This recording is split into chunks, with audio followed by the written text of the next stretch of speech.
Olá, pessoal do Dominantes Online, eu sou a Luciana Naar, professora de Biologia do curso. Nós estamos no módulo de Bioquímica e essa videoaula faz parte de um conjunto de 3 videoaulas sobre lipídios. Nessa videoaula, a gente vai abordar principalmente fosfolipídios, ceras e carotenoides do grupo. Vamos lá? Então, como eu disse a vocês, a gente tem 2 outras videoaulas que falam sobre os lipídios e nessas videoaulas a gente falou sobre óleos e gorduras e sobre os esteroides. Nessa videoaula a gente vai enfocar os cerídeos, fosfolipídios e carotenoides. Vamos começar com os cerídeos? Cerídeos são ácidos graxos de cadeia longa mais álcool, moléculas formadas por ácidos graxos de cadeia longa mais álcool. Esse álcool não é o glicerol que a gente encontra lá na estrutura dos óleos e gorduras, ok? E a grande característica dos cerídeos é ter esses ácidos graxos de cadeia bastante longa. Por quê? Quanto maior a cadeia do ácido graxo, mais insolúvel é a molécula. E a grande característica da cera é ser altamente insolúvel. Por quê? Porque ela tem uma ação impermeabilizante. Ela evita, na verdade, que a água entre ou saia das estruturas. Que estruturas são essas? Superfície foliar durante a transpiração, então a cera que existe na superfície da folha impede uma perda excessiva de água pela planta. Pele, na nossa pele a gente tem cera, nos nossos ouvidos, né? A gente não pode ter muita entrada de água pelos ouvidos, então a gente tem uma camada de cera protetora. A pena das aves também não pode molhar, então ela tem uma camada de cera que protege, né? Então a ação das ceras é exatamente essa impermeabilização, evitando a entrada ou a saída de água excessiva. Ela também é utilizada pelas abelhas para produzir as suas colmeias. E os fosfolipídios? São lipídios conjugados com um grupamento fosfato. Então, a gente tem grupamento fosfato mais a molécula de lipídio, a gente vai falar que é um fosfolipídio. O fosfolipídio, na verdade, ele tem uma cabeça formada pelo fosfato, que dá a característica polar da molécula. Então, a gente fala que é a região polar dessa molécula. E ela tem uma cauda formada por ácidos graxos que dão a característica apolar à molécula. Então, o fosfolipídio ele tem uma camada polar e uma camada apolar.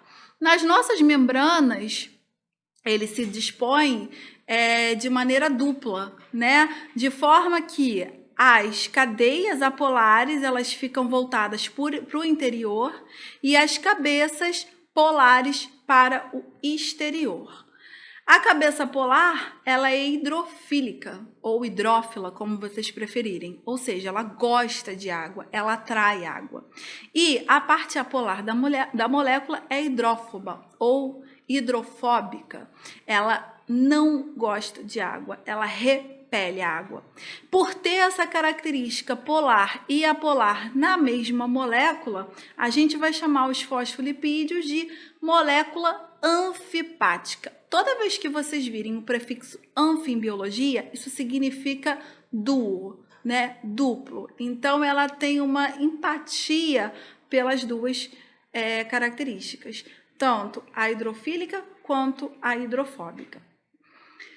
Na nossa membrana plasmática, toda vez que a gente fala em fosfolipídio, a gente lembra de membrana plasmática, né? Então, a organização dos fosfolipídios no meio aquoso, que é onde a nossa célula está inserida, possibilita a formação das chamadas membranas celulares, dupla membrana celular, né? A dupla camada lipídica, a bicamada fosfolipídica. Graças, então, à disposição que esses fosfolipídios ganham quando no meio aquoso. Como eu disse para vocês, ó, voltando a parte hidrofóbica para dentro e a parte hidrofílica para fora. Isso faz com que a nossa membrana plasmática ela tenha uma camada muito mais hidrofóbica para vencer do que hidrofílica. Por isso que ela tem preferência por partículas apolares do que polares. Mas esse é um assunto que a gente vai tratar melhor quando a gente falar na aula sobre membrana plasmática. Por fim, os carotenoides, né? É o último grupo que está faltando a gente conversar dentro dos lipídios. Quem são os carotenoides? São pigmentos insolúveis em água, de cor amarela ou vermelha, encontrados nas células dos vegetais, participando como elementos acessórios no processo fotossintético. A gente aqui no curso também vai ter uma aula sobre fotossíntese e eu vou mostrar para vocês que, além da clorofila, outras moléculas também auxiliam na absorção da energia luminosa. E aí a gente vai voltar a falar nos carotenoides. Mas o que significa dizer que eles são elementos acessórios do processo fotossintético é, eles aumentam o poder de captação luminosa da clorofila. Nos animais, o caroteno, que é amarelo, atua como precursor da vitamina A. Então, na aula de vitamina, a gente vai falar que precisa do caroteno para formar a provitamina A. É a matéria-prima para a construção do retinol.